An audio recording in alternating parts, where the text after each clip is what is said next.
శ్రీమాత్రే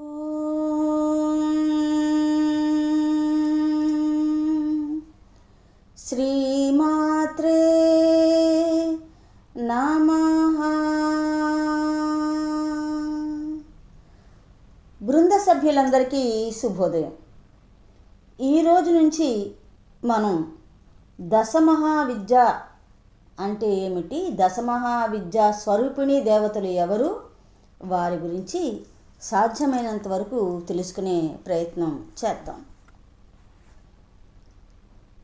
దీన్ని తెలుసుకోవడానికి ముందుగా ఒక విషయాన్ని మనం బాగా అర్థం చేసుకోవాలి. ఏంటంటే, ప్రతిరోజు కూడా మనం నిద్ర నుంచి మేలుకుని తర్వాత దినచర్య ప్రారంభించి రాత్రి అయ్యేటప్పటికి అది ముగించుకుని నిద్రలోకి జారుకుంటాం. ఈ యొక్క కార్యక్రమంలో నేను ఎవరు అనేటువంటి ఆ ప్రశ్న మనకి రాదు ఆలోచనలో. నేను చేస్తున్నాను, నేను లేచాను, నేను పడుకుంటున్నాను, నేను ఈ పని చేశాను, ఆ పని చేశాను, నేను నేను అనుకుంటూ ఉంటాం కదా. ఎవరు ఆ నేను అనేటువంటిది? ఎప్పుడైనా దాని గురించి ఆలోచించడం జరిగిందా? ప్రాణం ఉన్నంత వరకు, అంటే శ్వాస ఆడేంత వరకు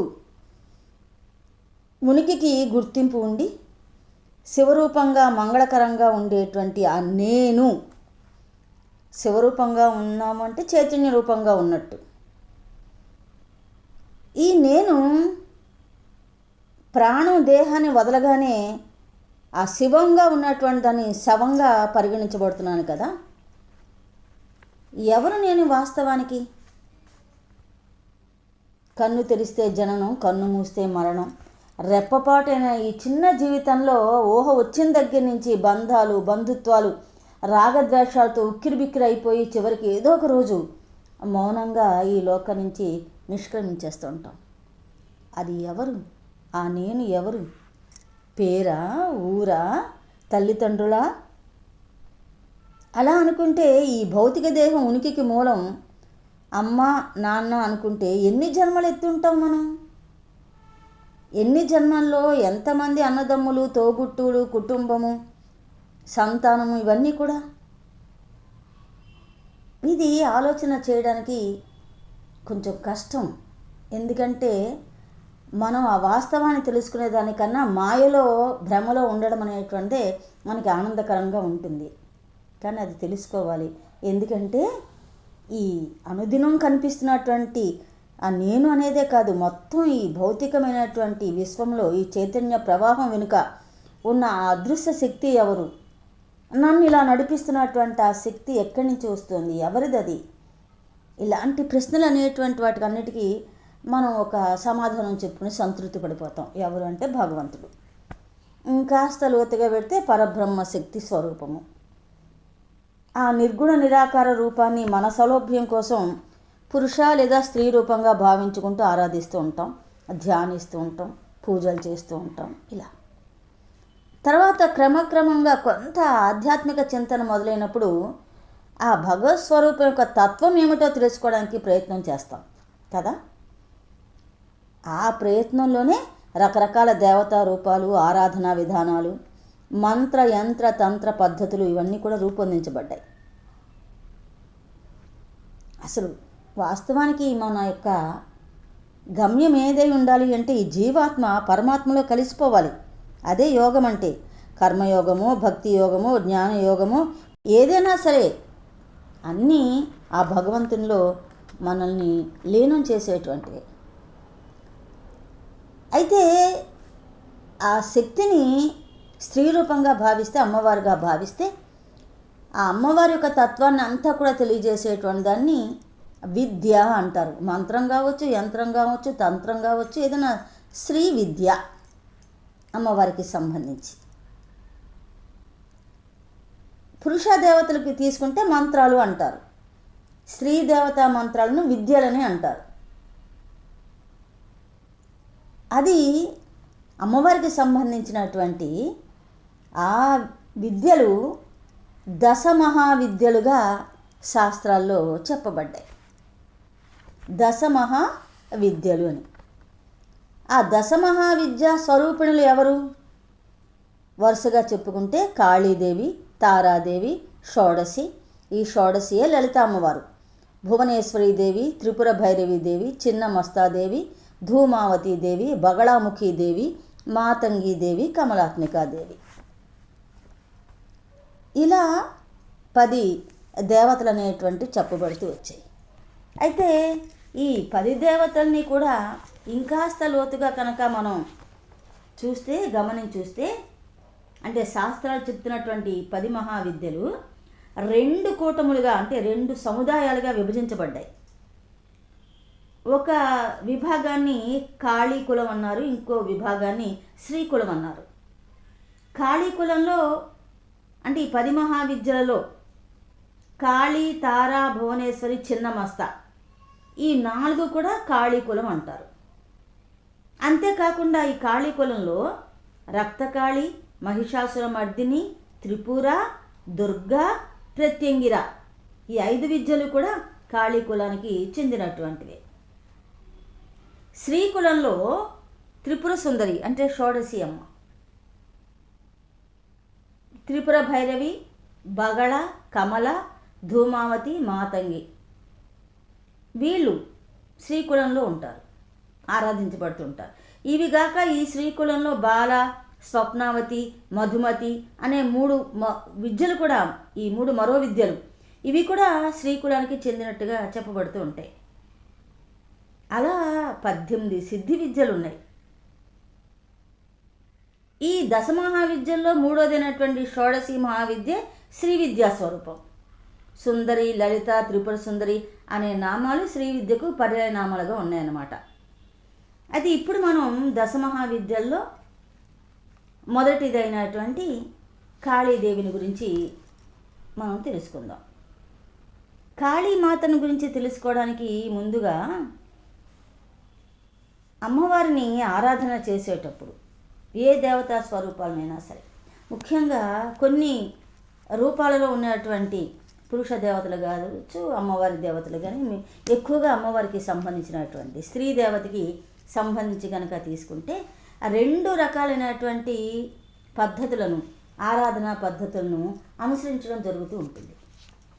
ఒకటి దక్షిణాచారం అంటారు, రెండోది వామాచారం. దక్షిణాచారం అంటే ఏమీ కాదు, సాత్వికమైనటువంటి నిత్యం మనం చేసేటువంటి పూజలే దక్షిణాచారం అంటే.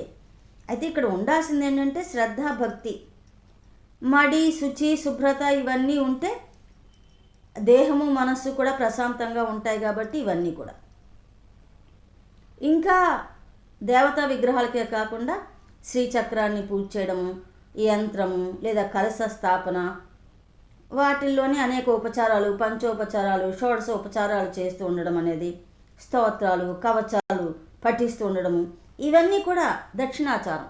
గృహస్థులందరూ చేసేటువంటివన్నీ కూడా దక్షిణాచార పద్ధతులే. ఈ దక్షిణాచారాన్ని ఆదిశంకరాచార్యులు సమర్థించారని. సమయాచార తత్పర అంటారు కదా అమ్మవారిని లలిత సహస్రంలో వసిన్యాది దేవతలు. ఈ సమయాచారము, దక్షిణాచారము అంటే అది. అలా కాకుండా వామాచారం అనేటువంటిది ఒకటి ఉంది. వామాచారము అంటే దక్షిణాచారానికి వ్యతిరేకమైనటువంటి విధంగా ఉన్నటువంటి ఈ పద్ధతులకన్నిటి కూడా వ్యతిరేకంగా ఉన్నటువంటి దాన్ని వామాచారం అంటారు. అంటే అందులోనైనా తంత్రాలు, తంత్ర ప్రక్రియలు ఉంటాయి. కానీ వామాచారంలో ఆ తంత్ర ప్రక్రియలు అనేటువంటివి వేదరహితంగా ఉంటాయి. వేదాలు చెప్పినటువంటి, శాస్త్రాలు చెప్పినటువంటి వాటికి వ్యతిరేకంగా ఉంటూ ఉంటాయి. వాళ్ళు ముఖ్యంగా పంచమకారాలు అంటే వాళ్ళు అనుసరించేటువంటి తంత్రాల్లో పంచమకారాలు అంటారు. మాంసము, మత్స్యము అంటే చేపలు, మద్యము, ముద్ర, మైథునము, స్త్రీ పురుషుల యొక్క సంభోగము, మైథునము. ఈ పంచమకారాలతో కూడినటువంటి తాంత్రిక పద్ధతులన్నీ కూడా అనుసరించేటువంటి వాళ్ళు వామాచారము అంటారు. అంటే ఎందుకు ఈ వామాచార పద్ధతిని వాళ్ళు అనుసరిస్తూ ఉంటారు అంటే చాలా సులభంగా త్వరగా తమ యొక్క కోరికలు తీరాలి అంటే, ఫలితాలు రావాలి అని అంటే, కష్టమైనా సరే ఈ రకమైనటువంటి తాంత్రికమైనటువంటి పూజల ద్వారా అది సాధించాలి అనేటువంటి ఒక ఘోరమైనటువంటి నియమాలతో, ఘోరము అంటే ఇంకోలా అనుకోక్కర్లేదు, మనం చాలా క్లిష్టమైనటువంటి నియమాలతోటి పద్ధతులతోటి కూడుకుని ఉండేటువంటి ఆ తాంత్రికమైనటువంటి ఆ యొక్క పద్ధతులు, ఆ వామాచార పద్ధతులు అనేటువంటి వాటిని గురుముఖతంగా తెలుసుకోవాల్సి ఉంటుంది. అవి రహస్యమైనటువంటి విద్యలు. మరి దక్షిణాదిలో కన్నా కూడా ఉత్తరాదిలో ఎక్కువగా ఈ రహస్య విద్యల్ని అభ్యసించేటువంటి వాళ్ళు, సాధన చేసేటువంటి వాళ్ళు ఎక్కువగా ఉంటారు. వాళ్ళు ఈ సమాజంలో జనంతో కలిసి వాళ్ళు ఉండరు. వాళ్ళు ఒంటరిగా ఉండి ఈ వామాచార పద్ధతిని, అంటే ఈ సాంప్రదాయ విరుద్ధమైనటువంటి ఆ పద్ధతిని అంతా కూడా వాళ్ళు అనుసరిస్తూ ఉంటారు. ఆ తాంత్రిక పద్ధతి అంటే దేవతలను, ఆ మంత్రశక్తులను త్వరగా ప్రసన్నం చేసుకోవడానికి అతి సులువైనటువంటి తాంత్రిక మార్గం. సాధారణంగా తమోగుణం ఉన్నవాళ్ళు దీన్ని అనుసరిస్తూ ఉంటారు.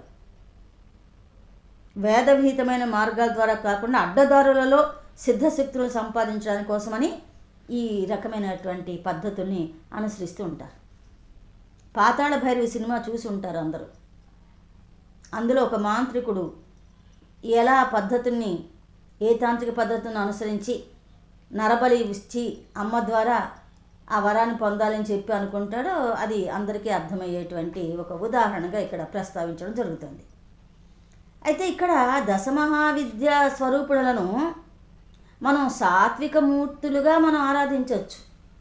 ఓ స్తోత్రం చదువుకోవచ్చు, ఒక పాట పాడుకోవచ్చు, చక్కగా పూజ చేసుకుని నైవేద్యం పెట్టుకోవచ్చు.